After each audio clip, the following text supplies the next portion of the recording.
오늘 말씀의 제목은 안식과 하나님 나라와 성전이란 제목으로 말씀을 나누겠습니다. 우리는 지난 3주에 걸쳐서 하나님의 안식에 대해서 배웠습니다. 또 배워가고 있습니다.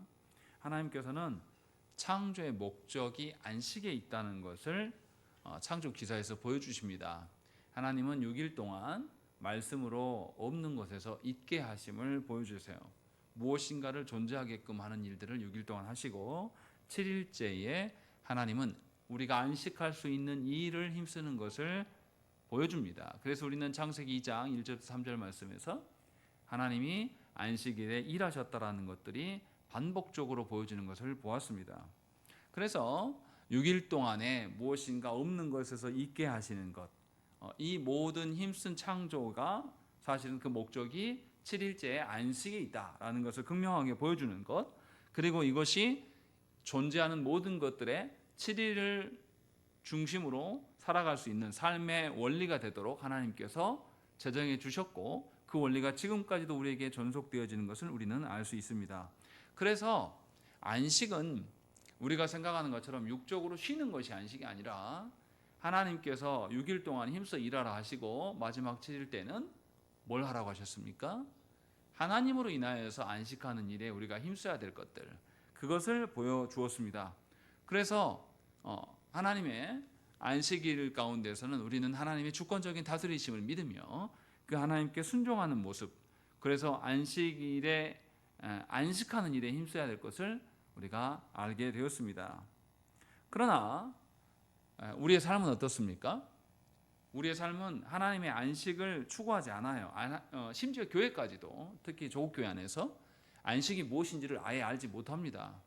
그래서 주일날 안식의 개념을 육적인 쉼으로 생각해요. 육신을 쉬어주고 못 누렸던 것을 누리는 것 정도를 안식이라고 생각하는 경향이 굉장히 강합니다. 어찌 보면 우리가 지난주에 역사서에 드러난 하나님의 그 안식에 대한 이스라엘의 태도들을 우리가 보았는데, 사사기서는 무슨 이야기 되셨습니까? 여호수아서부터 이야기할까요? 하나님이 아담이 타락한 이후로 아브라함을 불러서 땅과 민족과 하나님에 대한 약속들을 보여주죠.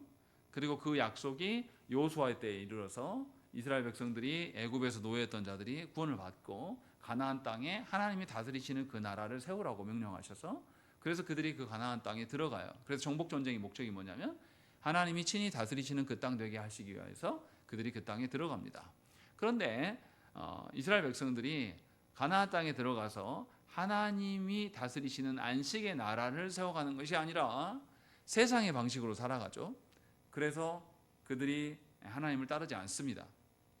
그 땅에 더 많은 것들을, 풍요를 얻기 위해서 우상들을 섬겨요. 풍요를 더 많이 얻게 하는 것은 뭐냐면 자신에게 안식이 많은 것을 소유함으로 될 거라고 생각을 한 겁니다.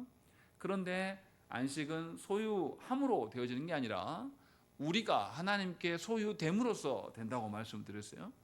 그래서 하나님께 순종하지 않는 삶을 살았던 것이 사사기의 내용이고, 불순종의 그 결과가 무엇인지를 참혹함을 보여줍니다. 그런데도 하나님은 룻기를 통하여서 하나님의 그 제도로, 고엘 제도로 말미암아서 다시금 안식할 수 있는 길을 여시는 것을, 소망의 길을 보여주시고, 그래서 하나님께서 이 룻기서의 지난 사사 시대가 지난 이후에 이스라엘의 진정한 왕인 다윗과 솔로몬의 시대를 열어주시고, 그러나 이스라엘은 결국 다윗과 솔로몬 이후로 다시금 타락한 왕들로서 나라를 멸망에 이르게 하는, 그러나 하나님께서는 그러한 중에서도 포로지에서 다시 돌아오게 하셔서 예루살렘의 성전을 회복하게 하려고 하는, 하나님 다스림을 회복하는 모습을 보여주십니다. 이렇게 성경에서, 구약 성경에서 도무지 믿기 힘든 상황 속에서 어떻게 하나님의 약속이 이루어져 가는 것을 우리에게 보여주는 것이 구약 성경의 주제입니다. 그래서 하나님은 창조 때부터 종말에 이르기까지 계속 안식에 대한 이야기를 하고 계시는 겁니다. 그래서 그 안식이 어떻게 유지되는가, 하나님이 유지하고 계시는 것을 우리에게 보여주시고 있고, 그 이야기를 지난주에 했습니다.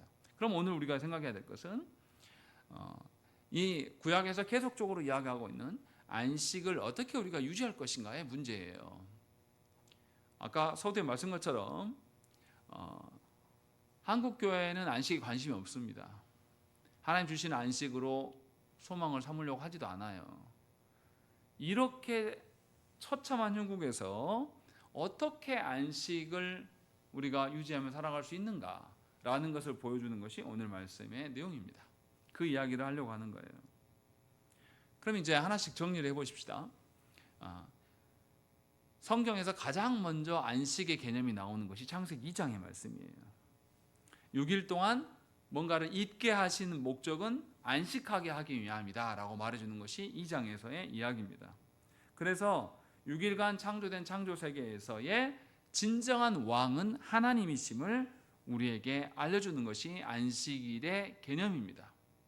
그러니까 아담이 창조되자마자 그 다음날 누린 게 뭐냐면 안식이에요. 그 아담이 본 것 모든 피조생계가 있게 한 거는 누가 있게 한 겁니까? 하나님이 있게 하신 겁니다. 그래서 아담은 창조되고 바로 다음날 안식을 누립니다. 뭘 통해서요? 하나님의 창조를 통해서, 하나님의 다스림을 통하여서 이 모든 것이 하나님의 왕되심 속에서 드러나는구나 라는 것을 경험하게 되는 것입니다. 그래서 구약의 첫 안식 개념은 하나님의 왕적 통치, 그것을 통하여서 하나님의 다스림을 통하여서 안식을 누리게 되는 것을 아담이 존재하자마자 경험하게 하시는 것을 우리가 볼 수가 있습니다. 그러니까 우리의 안식은 하나님의 다스리심 가운데 있다는 것을 우리는 알 수가 있어요. 그리고 하나님의 통치하시는 목적도 어디에 있냐면 우리에게 안식을 주게 하기 위함인 것이고, 또 아담에게 모든 피조세계를 정복하고 다스리라고 하심으로 말미암아서 이 안식이 우리에게만 멈추는 게 아니라 피조세계 가운데도 이 안식이 계속 합당한 의로운 통치, 하나님의 통치를 닮은 의로운 통치를 통하여서 이어지게 하신다는 것입니다. 그래서 하나님은 하나님의 안식이 모든 것에 충만하기를 원했어요.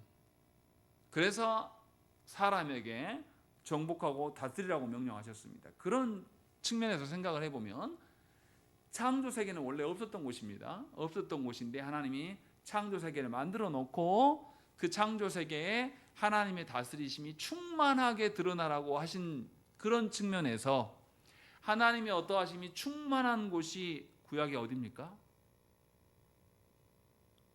어디예요? 아무 곳에나 막 다 충만합니까? 아담이 타락함으로 말미암아서 하나님이 이제 아담과 하와가 어떻게 됩니까? 에덴에서 쫓겨나요. 더 이상 하나님의 충만한 가운데 그들이 거하지 못합니다. 그런 관점으로 봤을 때 처음 하나님이 타락하기 전에 창조 세계를 아담에게 정복하고 다스려서 하나님의 영광이 충만하도록 하라라는 측면에서 모든 창조 세계는 사실 하나님이 성전으로 지어놓으신 겁니다. 그래서 성전 가운데 하나님의 거룩과 안식이 충만하게 다스리라고 그 위임을 인류에게 명령하신 것이죠. 그리고 그 축소판으로서 하나님께서 에덴 동산을 보여주셨어요. 그래서 에덴 동산에서 아담이 누구랑 함께 있었습니까? 하나님과 함께 있으므로 구약에서 하나님과 함께 있는 공간은 어디입니까? 성소예요. 다른 데가 없어요. 이스라엘 모든 땅이 아니 타락으로 말미암아서. 그래서 그 피조세계, 하나님의 성전의 개념으로서의 피조세계의 축소판이 에덴 동산이었습니다. 이 우주적인 성전을 하나님께서 우리에게 주시고 만들어 주시고 거기에서 하나님 나라, 하나님이 다스리는 나라가 되게 하게끔 우리를 부르신 것이죠. 그래서 안식은 하나님 나라 안에서 하나님의 통치가 일어날 때 안식이 드러나는 것이고, 그런 점에서 하나님의 나라는 성전과 같다라고 말할 수 있습니다. 그래서 하나님께서 에덴 동산을 우주적인 성전으로서의 축소판으로서의 그 성소로 우리에게 주셨습니다. 그런 측면에서 하나님께서 아담에게 선악을 알게 하는 나무를 먹지 못하게 하신 것은 하나님의 다스리심에 순종하라는 의미로 우리는 알아들어야 됩니다. 누가 왕이신가를 드러내 보여주는 거예요. 누구의 질서 가운데 있는가를 알려주시는 것이죠. 이게 하나님의 명령, 다르게 말하면 율법이라고 할 수가 있는 겁니다. 그 개념으로 우리한테 와 있는 거예요. 그런데 아담의 타락으로 말미암아서 아담만이 아니라 타락할 때 누구도 함께 타락합니까? 그 땅, 피조 세계도 타락하게 됩니다. 그래서 하나님의 본분을 상실해 버려요. 그래서 첫 인류는 성소인 에덴 동산에서 추방당합니다. 더 이상 거룩한 곳을 그들이 더럽힐 수가 없어요. 그래서 하나님께서 내쫓아요. 그리고 죄의 부패함으로 물든 세상 속에서 무질서하고 혼돈 가운데 살게 합니다. 그래서 피조 세계가 전에는 창조 때는 하나님께서 아담과 하와에게 순응할 수 있는 피조 세계 가운데 두셨는데 에덴에서 쫓겨남으로 말미암아서 피조 세계가 다 타락해서 이제 아담이 힘껏 힘써도 이 피조 세계가 아담의 다스림 가운데 있지 않아요. 그래서 엉겅퀴를 냅니다. 열매를 주지 않습니다. 이런 방식으로 이 피조 세계가 타락하게 되는 것을 우리가 볼 수가 있는 것입니다. 그런데 하나님은 그 가운데서 우리에게 주셨던 그 기회를 박탈시키는 것이 아니라 창세기 3장 15절 말씀에서 다시금 이 피조 세계를 회복할 수 있는 자를 보내시겠다라고 약속하는 것이 나타나는 것이죠. 그리고 그 연장선에서 누구를 부르시냐면 하나님께서 아브라함을 부르십니다. 그리고 아브라함을 부르시고 아브라함에게 언약을 맺어주세요. 아브라함의 언약의 특징을 잘 보시면요, 뭐가 나옵니까? 약속의 내용이 뭡니까? 자손과 땅에 대한 이야기 나와요. 그리고 아브라함이 열방의 복의 통로가 되게 했다. 아브라함이 열방의 복의 통로가 되게 했다는 것은 무슨 의미입니까?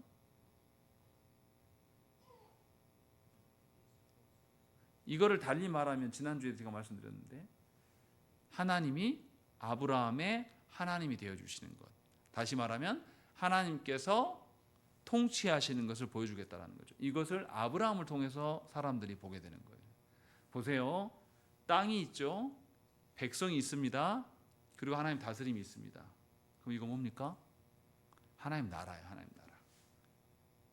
하나님 나라를 창세기부터 이야기하는 거죠. 파괴된 하나님 나라, 하나님을 왕으로 여기지 않는 하와의 그 악함에서 아담과 함께 타락함으로 파괴된 나라를 하나님께서 다시금 회복하려고 누구를 부릅니까? 아브라함을 부른 거죠. 잘 생각해야 돼요. 피조세계 전체가 우주적인 성전이었어요. 처음 하나님 만드셨을 때는.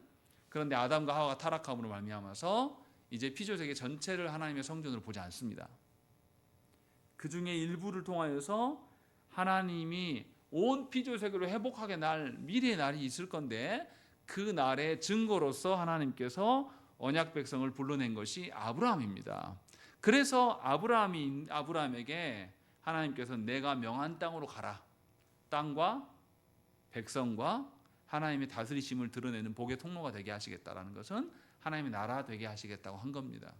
이것이 아브라함을 부르시는 방식이에요. 그리고 하나님께서는 아브라함의 약속하신 바를 모세를 통하여서 애굽에서 노예된 자들을 구원해내시고 출애굽 사건을 통하여서 구원해내시고 이들을 시내산으로 이끄십니다. 그래서 시내산에서 뭘 주십니까? 언약을 맺어주시고 율법을 주셔요. 율법을 주신다는 것은 무엇이냐면 하나님이 약속한 땅에서의 질서가 무엇인지를 알려주는 겁니다. 누가 다스리니까? 하나님이 다스리는 땅이 되게 하시기 위해서, 다시 말하면 가나안 땅은 하나님 나라 되게 하려고 하는 거예요. 이것을 다시 이야기하냐면 하나님의 거룩이 통용되는 그 땅, 하나님의 안식이 있는 땅, 그래서 가나안을 성소라고 여길 수 있는 겁니다. 그래서 성경을 자세히 읽어보면 가나안 땅 전체를 점령하는 것이 그것의 궁극적인 목적이 뭐냐면 하나님이 통치하시는 것을 보여주기 위함이에요. 그래서 출애굽기에 뭐가 나옵니까? 출애굽기 25장부터 31장까지 하나님 뭘 명령하십니까? 율법을 다 주신 뒤에 그 다음 뭐 하십니까? 뭘 만들라고 합니까? 성소를 만들라고 하는 거예요. 왜요? 아니, 하나님이 다스리시려면 그들과 함께 계셔야 되지 않습니까? 타락했어, 이 땅이. 예전에는 에덴에서 아담과 함께 있었는데 아담의 타락으로 에덴에서 추방당하고 이제 하나님이 다시 다스리는 것을 증거로 보여줘야 됩니다. 그래서 하나님께서 성소를 만들라고 하신 거예요. 그리고 성소에 하나님이 그들과 함께 하신단 말이에요. 그 성소의 내부에 뭐가 나옵니까? 언약궤가 나와요. 근데 언약궤 위에가 뭐죠? 시은자라고 뚜껑이에요. 근데 그 뚜껑에 누가 계신다라고 생각을 합니까? 하나님이 그곳에 좌정하신다라는 개념으로 설명해요. 그래서 성경에 보면 이 시은자를 하나님이 보좌라고도 설명하기도 하고 뭐라고 설명하냐면 하나님의 발끝을 닿는 디딤돌이다라고 설명을 해요. 그러니까 하늘에 계신 하나님이 우리를 다스리시는데 그 다스리심을 말씀으로 다스리시는데 우리가 보이지 않는 하나님 다스림 못 느끼니까 하나님께서 성소를 우리에게 주셔서 내가 너희와 함께 다스리는 것을 증거로 삼아 보여주겠다고 한 것이 성소라는 거죠. 성소를 주셨다라는 것은 다시 하나님이 온 우주를 성소 삼으신 그 회복이 있을 거라는 거예요? 없을 거라는 거예요? 있을 거라는 증표로 보여주는 것이 성소의 개념이에요. 그래서 성소 안에는 다른 것보다 언약궤가 들어있고 언약궤 안에 뭐가 들어있습니까? 모세에게 하나님께서 주신 말씀의 율법의 두 돌판이 들어있어요. 다시 말하면 하나님 뭘로 다스리신다는 거죠? 말씀으로 너희를 통치하겠다라는 것을 보여주는 것이 언약궤에 상징하는 바예요. 그러니까 우리는 하나님 주신 말씀을 지킨다는 것은 하나님의 다스림을 인정하면서 하나님의 보호하심으로 우리가 안식을 누릴 수가 있습니다 라는 개념이라는 거죠. 그렇게 우리에게 율법이 주어진 겁니다. 이 개념이 아니에요. 내가 뭔가를 지켜내면 하나님이 상 주신다 이 개념이 아니란 말이에요. 우리가 누구 안에 있을 때에 하나님의 다스림 안에 거할 때에 우리는 원래 창조 때부터 주시고자 하신 안식을 누릴 수 있는 자다라는 것을 보여주는 것이 율법의 개념이에요. 보이지 않는 하나님이 우리를 말씀으로 다스리실 것이다. 그러니 하나님의 다스림 안에 너희가 있어야지, 하나님의 통치 가운데 있어야지만 세상의 어떠함으로 흘러가지 않고 하나님의 보호하심과 하나님의 보존하심 가운데 너희가 있지 않겠냐라는 것을 보여주는 것이 바로 구약의 성전입니다. 그래서 성소가 이동할 때 하나님의 성소가 어디 있습니까? 하나님 가다가 딱 멈추면 성소가 어디 있습니까? 이스라엘의 진영의 한 가운데 있다라는 거죠. 왕궁이 보통 어디 있습니까? 그 땅의 중심에 있어요. 그리고 그 마을 안에서도 가운데 중심이 있어요. 그런 것처럼 하나님의 다스리심을 드러내는 것이 성소의 개념이에요. 그런데 그래서 하나님께서 가나안 땅에 가서 가나안에 들어가는 순서를 잘 생각해 보셔야 됩니다. 처음에 하나님께서 성소를 어디다 두려고 했습니까? 실로에 두시려고 했어요. 잘 보세요. 가나안 정복 전쟁의 특징을 봐보십시오. 요단강을 건너면서 이스라엘 백성이 어디로 갑니까? 뭐 하려고 갔어요? 그 땅이 땅 차지하려고 갔으면 보세요. 요단강 건너고 가서 이스라엘 백성들이 처음 어디 갑니까? 여리고성, 그 다음에 아이성, 그리고 그 다음에가 세겜 땅으로 갑니다. 세겜 땅은 뭐가 있습니까? 그리심산과 에발산이 있어요. 거기서 뭐 하러 간 거죠? 이상한 짓을 해요. 그리심산은 하나님의 복의 산, 에발산은 하나님의 저주의 산. 그리고 이스라엘을 절반 나가서 올라가라 하고 앞에서 여호수아가 하나님의 말씀대로 너희가 순종하면 복을 받을 것이다 하고 아멘 합니다. 하나님의 말씀에 순종하지 않으면 저주 받을 것이다 라는 걸 또 아멘해요. 그렇게 해서 누가 다스리신다? 하나님이 다스리시는 땅이다. 정복전쟁을 아직 그러니까 여리고성도 그렇고 아이성도 그렇고 이스라엘 백성이 싸워서 이긴 겁니까? 하나님 이기게 하신 겁니까? 전쟁이 아니에요. 정복전이 시작도 안 했단 말이에요. 시작하기 전에 이스라엘 백성이 그 땅에 들어가서 이 땅은 누가 다스리신다? 하나님이 다스리실 거다라는 것을 먼저 선포해요. 그러니까 가나안 정복전쟁의 목적은 뭐냐면 하나님의 다스리심 가운데 우리가 있게 돼서 안식을 누릴 것입니다 라는 것을 확인하는 것이 제일 처음에 목적이에요. 그래서 여리고성은 너무나 이상한 방식으로 이야기를 보여줘요. 하나님이 날마다 한 바퀴씩 돌고 마지막에 7바퀴 돌고 소리 질러. 그럼 무너질 거야. 하나님이 다스리시는 걸 보여주는 겁니다. 이 땅은 이렇게 동작하게 될 거다. 이 땅은 이런 식으로 운영될 거야 라는 것을 하나님께서 보여주는 것이 여리고성 전투고, 또 여리고성 전투에서 하나님의 말씀대로 하지 않고 훔친 이야기 뭔가 물건을 훔친 자가 나오니까 아이성에서 실패하게 만들고, 그래서 하나님의 다스림 가운데 있으면 복을 받고 있지 않으면 하나님께 진노를 당할 거다, 형벌을 이야기할 것이다 라는 걸 보여주는 거예요. 그러니까 하나님 다스림을 말하는 거예요. 계속. 그렇게 해서 가나안 땅에 하나님이 계신 곳을 원래 실로에다가 하나님의 성소, 다스리는 본진을 두시고 하나님께서 그 땅을 다스리려고 하나님께서 계획하신 겁니다. 이것이 하나님께서 처음 약속하신 아담에게 주셨던 약속의 존속이에요. 아담과 하와가 실패했음에도 불구하고 하나님 다시금 기억하시고 그 중에서 아브라함의 족속들을 불러다가 다시금 그 일을 약속해 주시고, 그리고 그 족속들이 애굽에서 나와서 가나안 땅에 가서 하나님 나라가 샘플링이 될 수 있도록, 그래서 복의 통로가 되는 것을 알려주려고 하나님께서 이런 방식으로 다스려 왔다는 것을 성경은 우리에게 이야기를 합니다. 그래서 가나안 땅에 들어가서 성소의 실로의 성소를 두려고 하나님께서 힘쓰셨어요. 그런데 이스라엘 백성들은 이것에 또 실패해요. 그래서 하나님 앞에 하나님 말씀하시는 정복 전쟁을 수행하지 않습니다. 하나님이 내가 다스리는 땅은 여기다라고 하면서 경계를 정확하게 다 알려주셔요. 근데 그 경계가 하나님의 다스림이 있다고 이스라엘 믿지 않아요. 뭘 본 겁니까? 그 땅에 있는 풍요를 보면서, 이방을 바라보면서, 이방의 군대를 바라보면서 이런 식으로 눈이 멀어요. 그래서 움츠러들어요. 다 정복전쟁 하지 못해요. 그래서 사사시대가 옵니다. 사사시대 와서 이스라엘 백성이 어떻게 합니까? 하나님을 의존하지 않아요. 군사력에 의존하니까 하나님께서 이방 와가지고 치게 만들고, 다시 이들이 신음하고 괴로워하니까 하나님이 사사를 세워서 이들을 몇십 년간 살게 하고, 또 그가 죽고 나니까 또 이 이스라엘 백성들이 하나님을 의지하는 게 아니라 이방을 또 따르게 되고, 또 이방에 압제당하고, 이거 무한 반복이란 말이죠.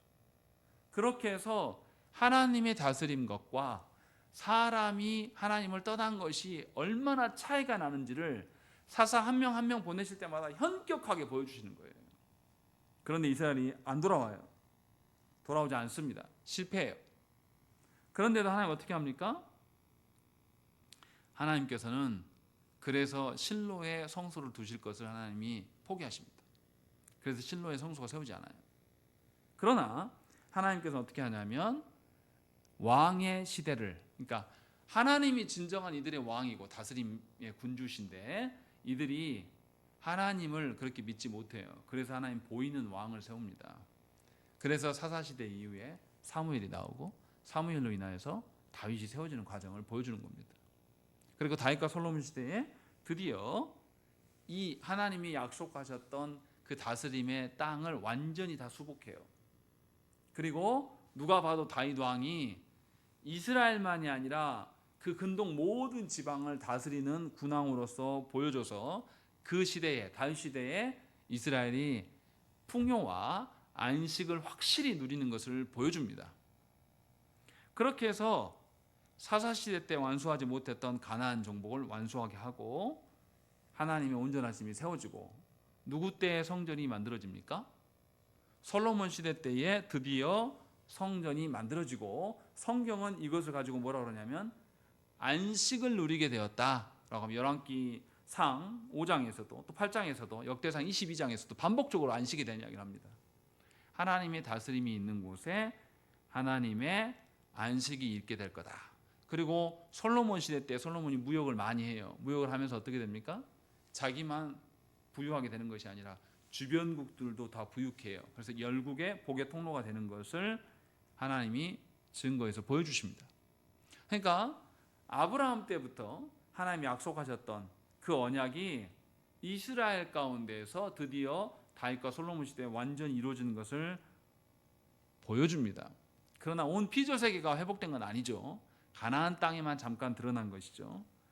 그런데 하나님께서 아브라함에게 약속하셨던 것을 계속 이어주겠다 해서 하나님께서 사무엘하 7장에서 다윗과 언약을 맺어주십니다. 다윗의 영원한 왕권을 하나님께서 인정해 주셔요. 그것이 뭐냐면 다윗 언약입니다. 그래서 다윗 계열의 통치자들이 계속 이 하나님 언약 백성을 하나님의 뜻대로 의로운 통치를 구현해 갈 때 너희가 안식을 누릴 수 있게 될 것이다 라는 것을 하나님께서 약속해 주세요. 그래서 이제 다윗 왕 이후로는 이스라엘 백성들이 하나님의 통치를 존중하게 되는 것이고, 통치의 증거가 어디냐면 예루살렘 성전이 되는 것입니다. 그래서 그 방식으로 하나님께서 보여주시는 것이죠. 그런데 이제 문제는 솔로몬 이후의 왕들이 하나님 앞에 온전히 서냐 이 말이죠. 이들이 우상 숭배의 길로 가요. 그리고 하나님의 안식을 존중하지 않습니다. 하나님 다스림을 인정하지 않아요. 그래서 안식을 상실하게 되고 결국에는 언약적 심판으로 인해서 나라가 없어지는, 그래서 바벨론 포로로 끌려가는 역사가 이스라엘의 역사입니다. 그러니까 여기까지 쭉 정리하면서 무슨 이야기를 하고 있냐면, 안식이 하나님 나라와 관련되어 있고, 하나님 나라라는 것은 하나님의 다스리심인데, 그 다스리심은 하나님이 주신 말씀을 통해서 다스리시는 거예요. 다시 말하면 율법의 말씀이 우리 손에 달려있다는 뜻이 아닙니다. 율법의 말씀을 통해서 누가 다스리신다는 거예요. 하나님이 다스리시는 방편을 율법의 말씀을 통해서 우리에게 알려준 거지, 율법을 우리가 지키냐 안 지키냐 해서 주권이 우리에게 있는 게 아니에요. 오히려 율법의 말씀을 통해서 우리에게 주어지는 안식이 하나님으로부터 온다라는 것을 보여주는 거예요. 그러니까 우리가 해야 될 것은 율법의 말씀을 보면서 내가 참으로 안식을 누릴 수 있는 것은 하나님의 다스림 가운데 있구나라는 것을 보게 되는 겁니다. 이게 무슨 차이냐면 이런 거예요. 올해 대선이 언제 있었습니까? 5월 전과 후에 여러분들의 놀라운 인생의 변화가 있었습니까? 우리나라 막 산업이 막 신기술이 갑자기 막 쏟아져 나오고 막 그랬습니까? 근데 주가는 왜 올랐대요?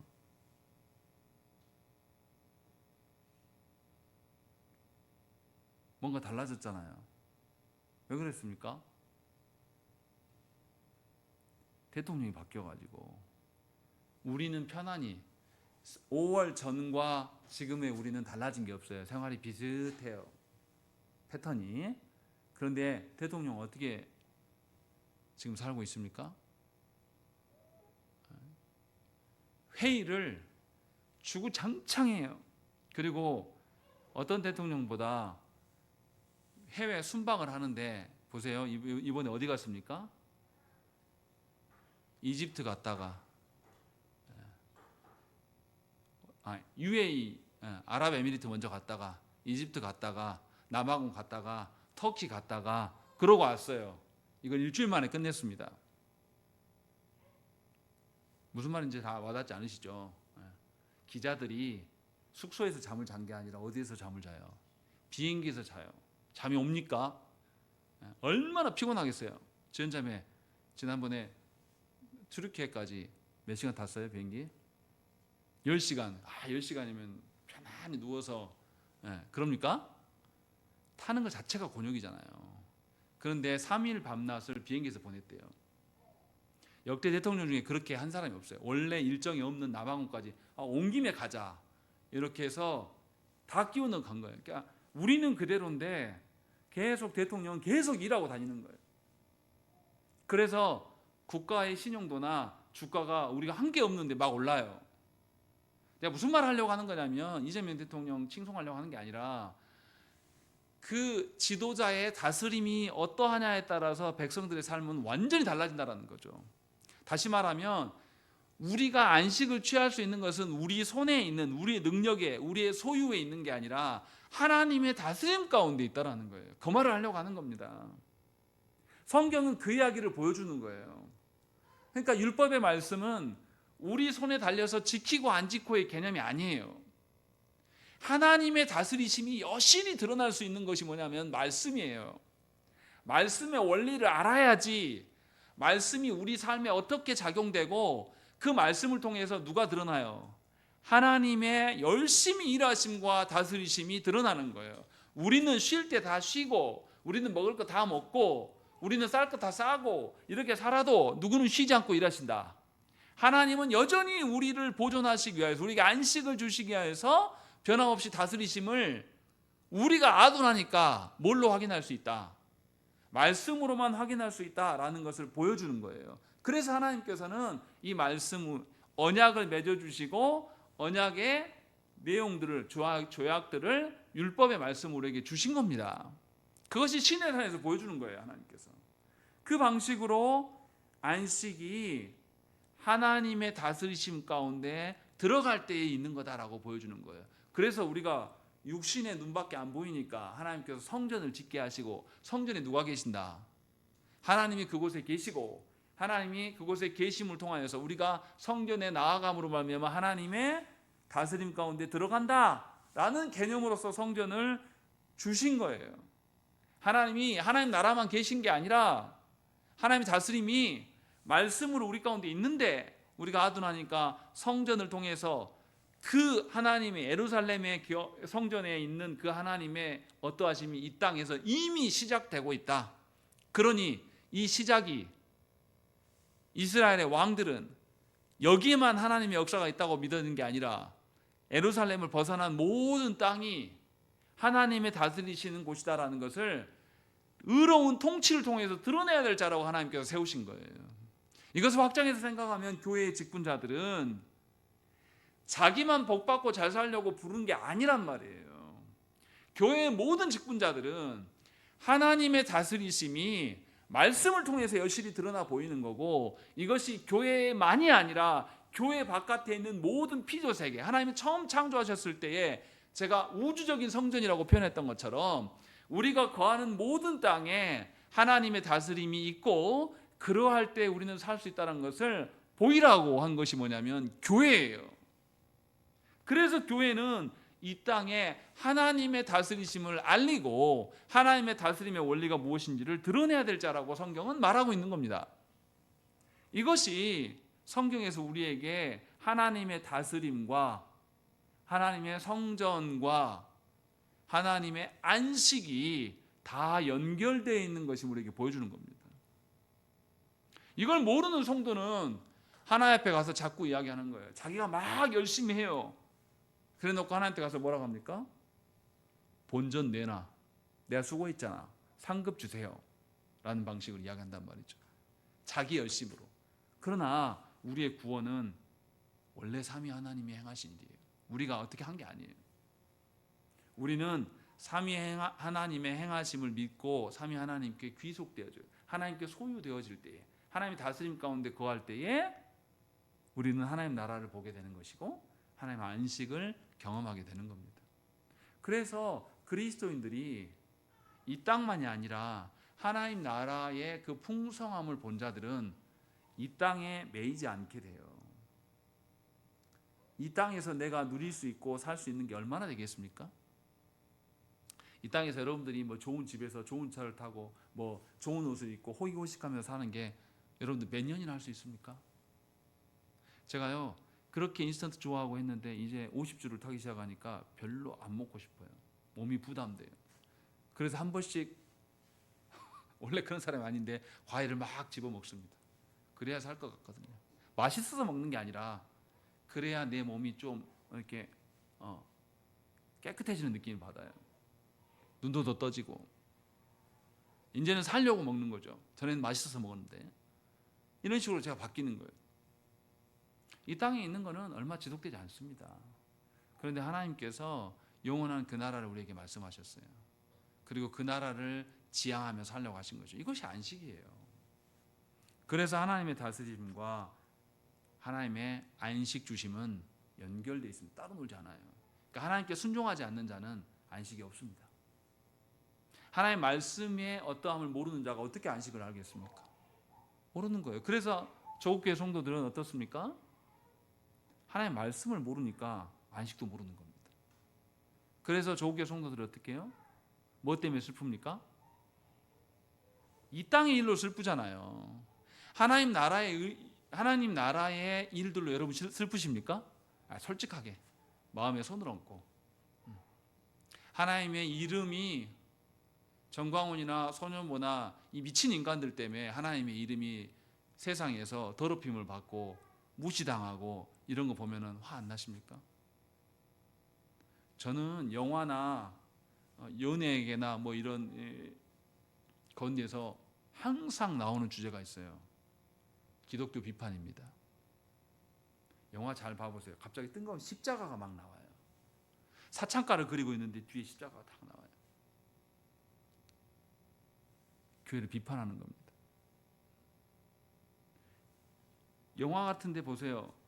교회 장로나 목사가 선하고 깨끗하게 나오는 영화가 몇이나 있습니까? 없어요. 교회를 공격하는 그들을 그 말을 하려고 하는 게 아니라 우리가 하나님 나라의 어떠함과 하나님 안식을 이 땅 가운데 드러내지 않았어요. 하나님 다스리심을 드러내지 않은 채로 이 땅의 사람들과 똑같이 욕심 부리면서 많은 것을 소유하고 힘세고 싶은 거예요. 그렇게 살아오니까 우리를 통하여서 세상이 안식을 못 봐요. 그러니까 세상 사람들이 교회를 거절하는 거예요. 니네 필요 없어. 뭐하러 다니냐? 다 사기꾼들이던데, 목사교던데, 다 이 말을 하는 거죠. 근데 우리는 그 이야기를 들어도 그냥 표정만 이러지 아무런 변화가 없어요. 우리는 뭔가를 하나님의 다스림 가운데 들어가려고 한다든지 뭐 이런 게 없다라는 거죠, 우리 안에. 근데 성경 그 이야기를 하는 거예요. 그렇게 이스라엘이 살았다. 그런데도 하나님의 다스림 가운데 하나님의 다스림이 존재한다라는 것을 보여주는 겁니다. 제가 시편 사실 이제 오늘 설교의 오늘 맥락은 사실 지금부터 시간이 너무 많이 갔는데 시편의 내용이 그걸 우리한테 설명해 줍니다. 시편은 5개의 책으로 구성되어 있어요. 그런데 서론이 항상 말씀드린 것처럼 시편 1편과 2편은 시편의 서론입니다. 그리고 5개의 성경이 5개의 책으로 되어 있고 그 다음에 마지막 결론부가 146편부터 150편까지예요. 그렇게 구성되어 있는 것이 시편입니다. 다 할 수가 없으니까 짧게 설명을 드리겠습니다. 먼저 서론을 보면 뭐가 되냐면 우리가 1편과 2편은 잘 압니다. 거기 보시면 이 1편과 2편을 하나님 나라, 하나님의 다스림의 측면으로 해석할 수가 있어요. 보세요. 하나님께서 1절부터 3절까지는 복 있는 사람 이야기를 합니다. 그런데 4절에 보면은 악인들이 나와요. 그래서 악인들 뭐라고 합니까? 하나님께서 5절에 읽겠습니다. 5절 시작.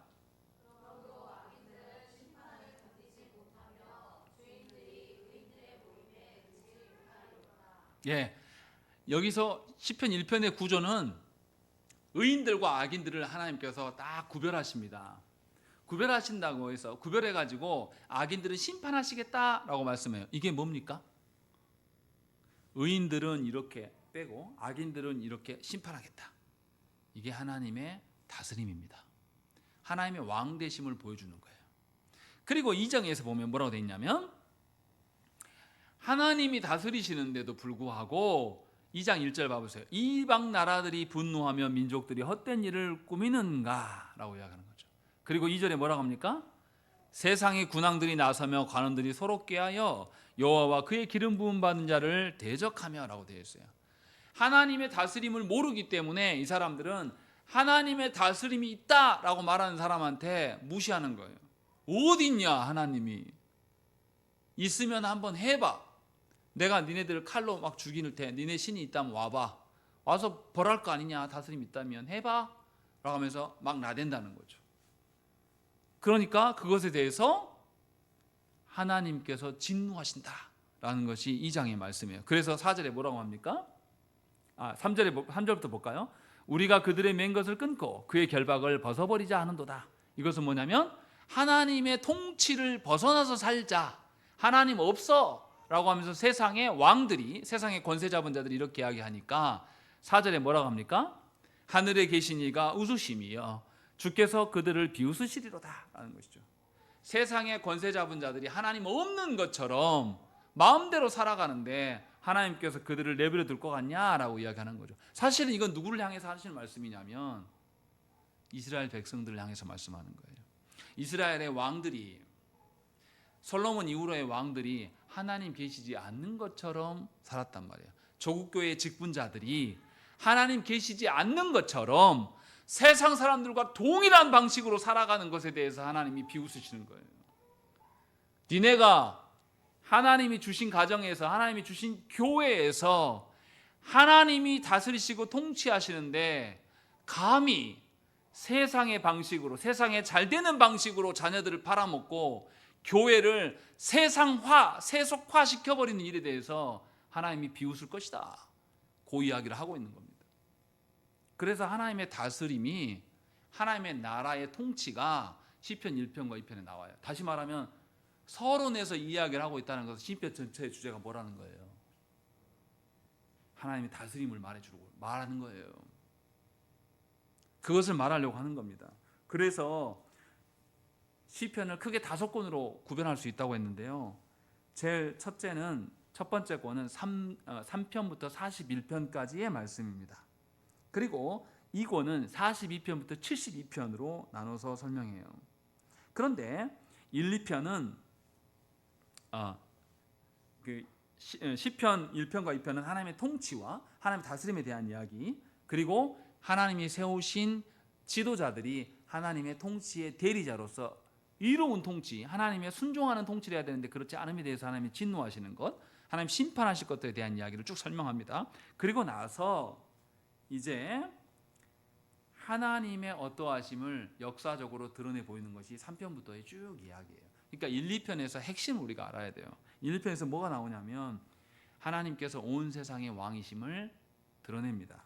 그리고 두 번째로 하나님은 자신의 통치를 다윗 언약을 통하여서 하나님의 언약 백성들에게 자신의 통치를 위임하시는 거예요. 다시 말하면 이 일은 교회의 직분자들이 하나님의 다스림을 대언해서 행하는 거다라는 것을 말해주는 것이고, 세 번째, 하나님 나라는 하나님이 임재하신 곳에서 집행되어진다라는 것을 보여주고, 그래서 우리는 하나님의 말씀을 따라서 하나님을 의존하고 순종하는 것이다.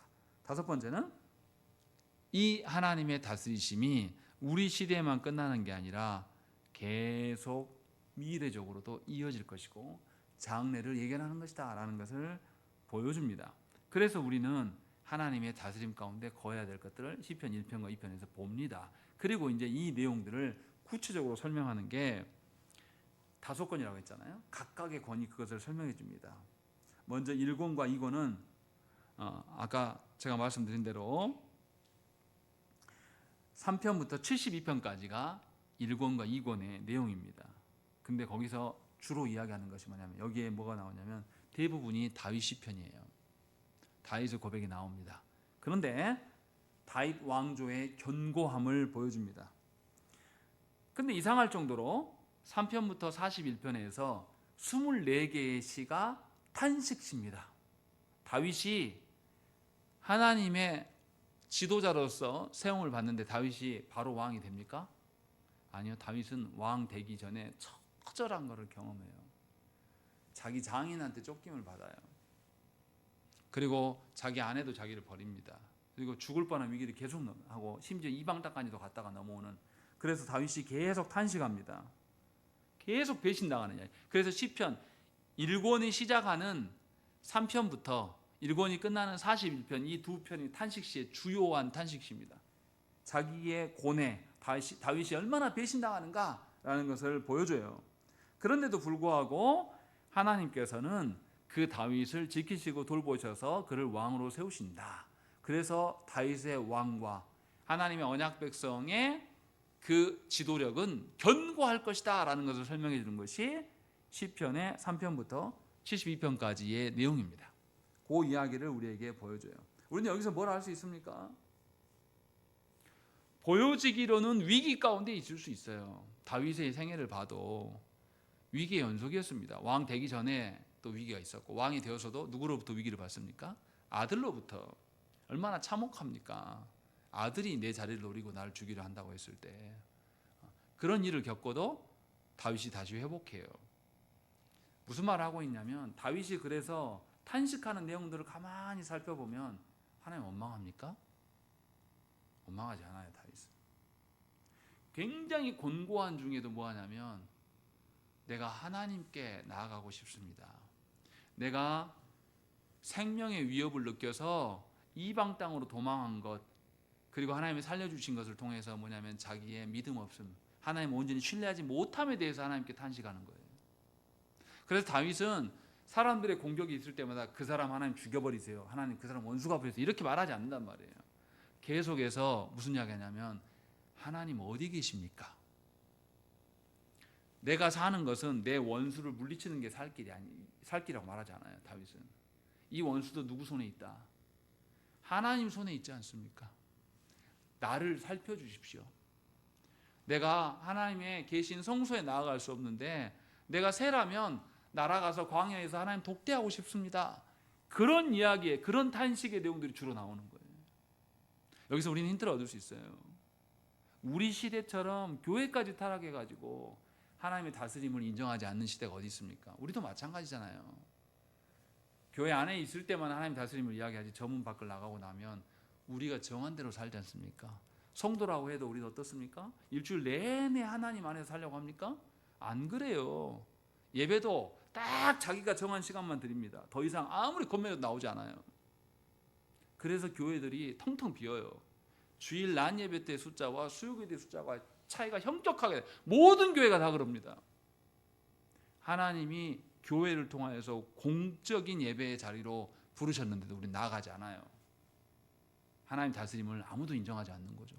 교회에 소속되어 있을지는 몰라도 사실은 하나님 다스림 인정하지 않는 겁니다. 그런 성도가 교회 안에 60% 이상이 됩니다. 예배당에 나와갖고 앉아있다고 해서 다 하나님 다스림 또 인정하는 겁니까? 그러지도 않아요. 여러분들의 근심은 뭐 때문입니까? 항상 묻지만 하나님의 의와 하나님의 이름이 더러진 것 때문에 잠을 못 자고 그것이 너무나 원통하고 그래 보신 적 있으십니까? 여러분들의 이름을, 여러분의 자존심 건들면 여러분 못 견딜 겁니다. 잠도 설칠 거예요. 제가 전사 때 처음 부임해가지고 1년 사역하는데 제가 하는 것마다 부장집사가 계속 태클 걸어가지고 제가 주일날 저녁마다 잠을 못 잔 적이 며칠 있었어요. 너무 막 죽겠더라고요. 저 인간만 없으면 잘 돌아갈 것 같은데. 근데 강의를 듣는데 교수님이 니나 잘해라. 저를 대고 말한 건 아닌데 본문을 해석하면서 하나님이 여러분 부르는 거는 니나 잘하라고 부른 거다 라고 설명을 들었을 때 제가 회개했어요. 아, 내가 지금 하나님 주신 영혼들하고 씨름해야 되는데 그 인간하고 씨름하고 있었구나. 그리고 계속 기도했어요. 하나님, 제가 그 인간 때문에 잠 못 자게 그것만 좀 잘 용서할 수 있게 해달라고. 그리고 제가 용서하고 나니까요, 그때 한 8월쯤이었어요. 용서하고 나니까 교사들이 다 바뀌어요. 저도 잠 잘 자고. 하나님 그렇게 깨닫게 하시는 거예요. 무슨 말입니까? 우리의 대적은 세상에 있지 않아요. 우리 대적은 나입니다. 나. 하나님께 불순종하고 순종하지 않으려는 이 교만함. 우리는 얼마나 교만한지 모릅니다. 우리가 개혁주의를 한다고 해서 얼마나 알까요? 여러분들이 개혁주의 신학을 알고 한다고 해서 하나님께 순종하는 사람일까요? 저는 아니라고 장담합니다. 우리 머리로 아는 거요, 하나님께 순종하는 거하고 다른 겁니다. 머리로 알지도 않는 사람도 많아요, 사실은. 그런데 안다고 해서 우리가 순종하는 것도 아니에요. 근데 우리는, 저도 그랬어요. 저도 신앙 고백서 남들이 안 하는 거 하면서 우와 우와 우와 하면서 나만 하네? 그래서 나댈 때가 있었어요. 그러나 그것은 하나님의 다스림 가운데 들어가는 게 절대 아닙니다. 하나님의 다스림을 존중하면 우리는 교회를 존중합니다. 그리고 하나님께서 교회 직분자들에게 위임해 준 그 다스림을 또한 존중하게 돼 있는 거예요. 한국교회 봐보세요. 성도들이 직분자 존중합니까? 물론 직분자들의 책임이에요. 직분자들이 직분자답게 행동하지 않은 책임이 있습니다. 그러나 시편에서는 분명하게 보여줍니다. 직분자였던 다윗이 계속 공격받을 때 뭐 했는가? 그는 하나님 앞에서 씨름했어요. 내 원수들 멱살 잡고 이놈 죽인 놈 살리네. 이 새끼 나를 건드렸어 한번 두고 봐라. 이렇게 하지 않았단 말이죠. 하나님의 다스림 가운데 자기를 두려고 계속 애를 썼습니다. 그래서 하나님의 택하신 다윗 왕조가 견고하다라는 것을 보여주는 것이 시편 300부터 72편의 내용이에요. 그리고 72편이 이렇게 72편까지 하나님의 세우신 사람은 견고하다라는 것을 보여주셨음에도 불구하고 제3권부터는 무슨 이야기가 나냐면 하나님 나라가 무너지는 것을 보여줍니다. 이스라엘 백성들의 타락을 보여줘요. 그래서 이스라엘이 남과 북으로 분열하게 되고 또 이스라엘이 멸망하게 되고 또 다윗 왕조가 멸망하는 것을 계속해서 보여줍니다. 그리고 그 가운데서 뭐가 파괴되냐면 하나님의 성전이 파괴되는 것. 그래서 하나님의 다스리심이 너희들 가운데 없다라는 것을 보여주는 것이 3권의 내용입니다. 하나님이 그냥 보여주는 게 아니라 시인들이 하나님의 슬퍼하심, 하나님의 안식을 주고자 하는 것이 우리에게 이루어지지 않는 것에 대해서 두려워하면서 애통해하면서 슬퍼하는 내용이 나타나는 것이 시편의 3권의 내용입니다. 3권은 73편부터 89편의 내용입니다. 그렇게 해서 하나님의 나라가 뭔가 무너져 내리고 있다라는 것, 우리 시대의 모습이 그대로예요. 그것을 설명해 줍니다. 그리고 4권에서는 90편부터 106편까지의 내용에서는 나라가 없어져 가지고 포로기의 상황에서 시인들이 하나님을 간구하였던 내용들이 나옵니다. 그래서 90편에 보면 뭐가 나오냐면 90편의 고백에서는 모세의 중보기도가 시작됩니다. 모세가 언제 중보합니까? 하나님이 이스라엘 백성을 다 죽이려고 할 때 모세가 하나님 살려주십시오. 하나님이 저들에게 약속해서 애굽에서 꺼내오시지 않았습니까? 하나님이 살리셔야 됩니다라고 말했던 무슨 사건 이후에요? 금송아지 사건이요. 하나님이 언약을 맺어주시고 모세가 잠깐 자리를 40일간을 못 견디고 이들이 뭐합니까? 온갖 금으로 생각을 해보세요. 이스라엘 백성들이 노예였어요. 애굽에서. 금 어디서 났습니까? 애굽에서 나올 때 이들이 빈손 들고 안 나왔어요. 하나님 빈손으로 안 보냈단 말이에요. 노예였던 그들에게 하나님 어떻게 하십니까? 귀금속을 손에 들려서 보냈어요. 이런 하나님이시란 말이에요. 근데 이 하나님 주신 거 가지고 뭐 합니까? 우상 만들어 가지고 이것이 하나님이다 이 짓거리를 하는 거예요. 그러니까 하나님께서 진노하시는 거죠. 다 쓸어버리겠다 내가. 그때 모세가 하나님께 중보합니다. 살려달라고. 하나님의 이름 때문에 살리셔야 한다고 라고 요청해요. 그 기도가 시편 90편에 다시 나옵니다. 그러면서 이스라엘의 불순종, 이스라엘의 타락 가운데 있어도 우리를 버리지 마십시오. 하나님 언약이 그러지 않습니까? 라고 하면서 포로기의 상황에서 하나님의 회복을 구하는 내용들이 나옵니다. 그래서 이스라엘의 우주적인 왕이 누구시냐라는 것을 드러내는 것, 왕에 대한 언급을 하는 것이 93편부터 100편까지 계속 언급을 합니다. 하나님이 왕이십니다 라는 이야기. 그리고 105편과 106편에서는 하나님의 왕이심을 백성들이 인정하고 고백하는 내용들. 또 101편에서는 하나님 왕이시니까 하나님 말씀에 순종하는 것이 당연한 것이 아닙니까? 라는 것. 이런 내용들을 어디서 했다는 거예요? 포로기에 있는 자들이 그곳에서 하나님의 다스리심을 다시금 고대했어요. 생각을 해보십시오. 하나님께 벌받고 포로기에 끌려가지고 노예의 삶을 살아요. 나라도 없단 말이에요. 돌아갈 곳이 없어요. 우리 같으면 보통 어떻게 합니까? 그 정도 되면 좌절하죠.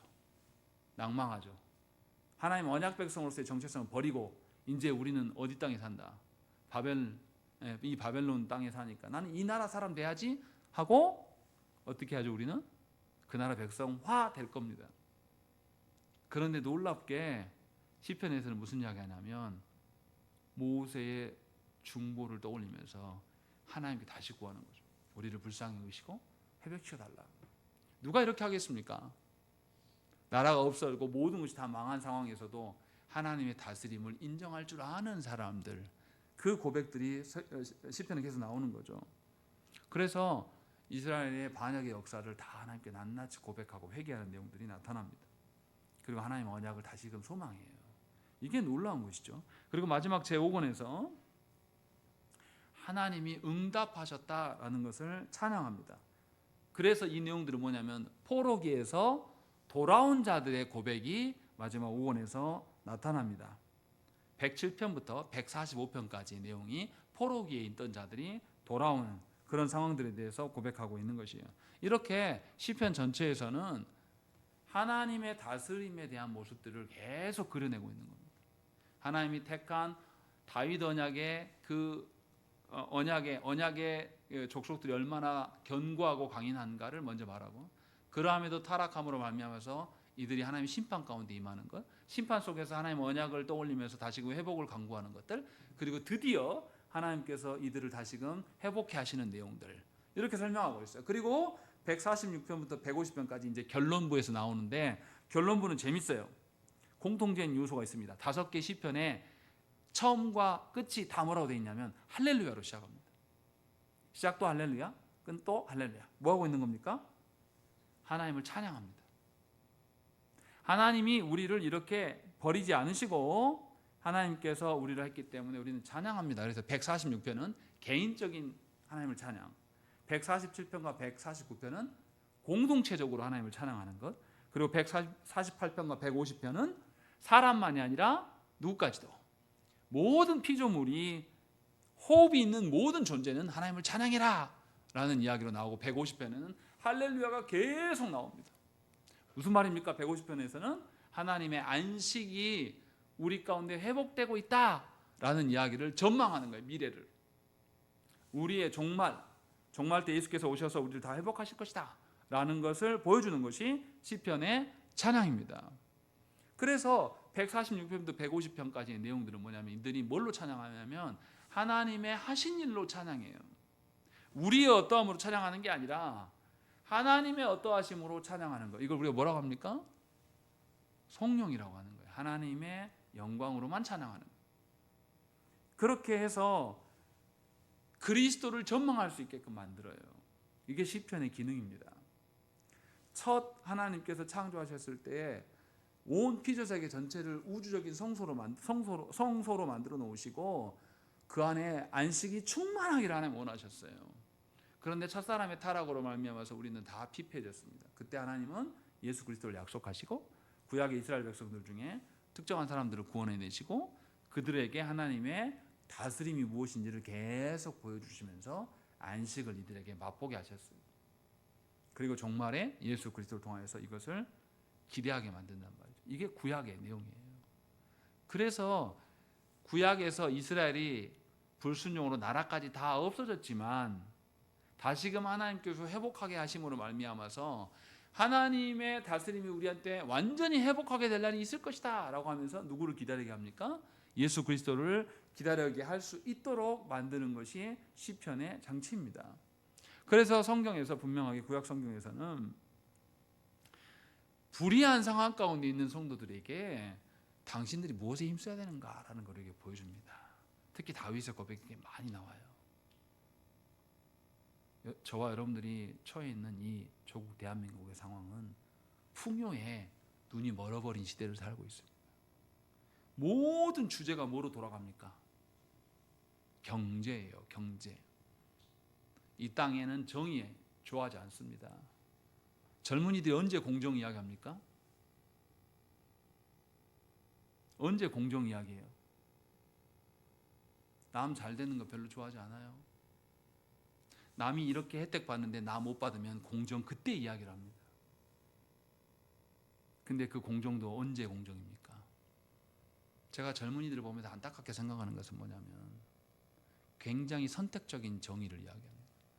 조국시 일가족 표창장 가지고 4년 판결 나왔잖아요. 나라 내란 일으켜가지고 권력 잡으면 계속 해먹는데 몇 년 구형했습니까? 15년이에요. 15년. 내란 할만하잖아요. 성공하면 왕자를 치는 것이고 실패하면 15년만 살다 나오면 돼요. 이게 우리나라 정의입니다. 젊은이들까지도 그래요. 정치인 누구죠? 유시민 말고요. 유승민 씨 딸 유담 씨 박사 따자마자 교수가 됐어요. 청년들이 붕괴하면서 일어납니까? 조국식 가족 때 그렇게 들고 일어났던 서울대생들 왜 다 입 다물고 어디 갔습니까? 아무 말도 하지 않는 나라예요. 선택적이에요. 자기 편이면 눈 감아요. 이게 이 땅의 사람들입니다. 우리는 그런 시대를 살고 있어요. 불의함의 끝판왕이에요. 정의를 이야기하는데 어떤 정의냐면 자기한테 혜택이 있으면 말하지 않는 정의, 선택적인 정의에 능한 사람들이에요. 우리는 그런 시대를 살고 있어서 하나님의 공의를 말하기가 참 어렵습니다. 하나님의 정의를 말해도 누구도 눈 하나 깜짝하잖아요. 오히려 하나님의 정의를 말하면 핍박받습니다. 이런 시대 속에서 우리가 할 수 있는 게 뭡니까? 하나님의 다스리심을 봐야 돼요. 세상을 바라보면서 왜 쟤네들은 금수저로 태어나서 저렇게 혜택받고 나는 이럴까? 이런 식으로 논해봤자 남는 거 하나도 없습니다. 그 모든 불의함을 해결하실 수 있는 분은 하나님밖에 없어요. 절대로 나라의 제도가 정의를 회복시키지 않습니다. 보세요. 그 법정에서 난리 피운 그 변호사 서울대 법대 출신입니다. 공부 잘해가지고 서울대 간 놈들이 이 나라 망쳐요. 지식 쌓고 높은 자리에 간다고 해서 정의를 구현하지 않습니다. 그렇게 해서 이루어지는 나라가 아니에요. 분명하게 저와 여러분들은 이것을 눈으로 보고 있어요. 경험하고 있습니다. 사람이 지식이 많고 높은 자리에 올라갔다 해서 정의롭다? 다 웃기는 소리예요. 그래서 얼마나 심하면 우리가 뭐라고 말합니까? 서울대 법대 애들로만, 서울대 법대 출신만 이 나라에서 다 모가리 치면 이 나라 많이 개혁될 것이다. 이거 누가 이야기합니까? 서울대 법대 출신 이야기예요. 나도 서울대 법대지만 서울대 법대 이놈들만 없어져도 이 나라가 훨씬 개혁될 거라고. 제도나 이 세상에서 잘됨이 절대 하나님의 정의로 회복하지 않습니다. 다윗이 말했던 것처럼 우리는 하나님의 다스리심으로 다시 돌아가야 돼요. 우리가 말씀을 보는 것은 하나님의 다스림 안으로 살아가려고 보는 겁니다. 머리로 알려고 배우는 게 아니에요. 아무 필요 없어요. 머리로 아는 것, 지식으로 아는 그런 하나님의 말씀은요, 교만하게만 만듭니다. 교만한 사람은 하나님께 절대 순종하지 않아요. 분명하게 우리는 하나님의 다스림 가운데 다시 돌이키셔야 됩니다. 하나님의 다스림은 우리의 날마다의 삶에 다 관여되어 있습니다. 여러분들이 무엇을 근거로 안정을 취하시려고 합니까? 여러분들은 여러분 자녀들에게 무엇을 남겨주기를 원합니까? 하나님의 다스림 외에는 줄 것이 없어요. 그래야지만 우리에게 진정한 안식이 있습니다. 다시 말하면 저와 여러분들의 가정이 하나님의 성소가 되기를 원해야 돼요. 하나님이 친히 다스리는 하나님의 질서만이 있는 곳, 또한 조국교회가 그런 공동체가 되어야 됩니다. 그래서 누구도 공의를 말하지 않는 그 시절 속에서 교회는 말할 수 있어야 돼요. 근데 너무나 안타깝게도 한국 교회가 이단이라고 말하는 천주교 카톨릭은 독재자 시절부터 계속 정의를 이야기해왔습니다. 개신교는 말하지 않아요. 독재자들과 함께 한몸 되어 있는 현실인 거죠. 이것을 우리가 고민해야 될 문제예요. 우리 시대 때 이 고민을 하지 않으면 교회는 회복되지 않을 것입니다. 아마 우리가 늙어갈 때쯤 되면 지금에 있는 교회의 상당수가 다 없어질 거예요.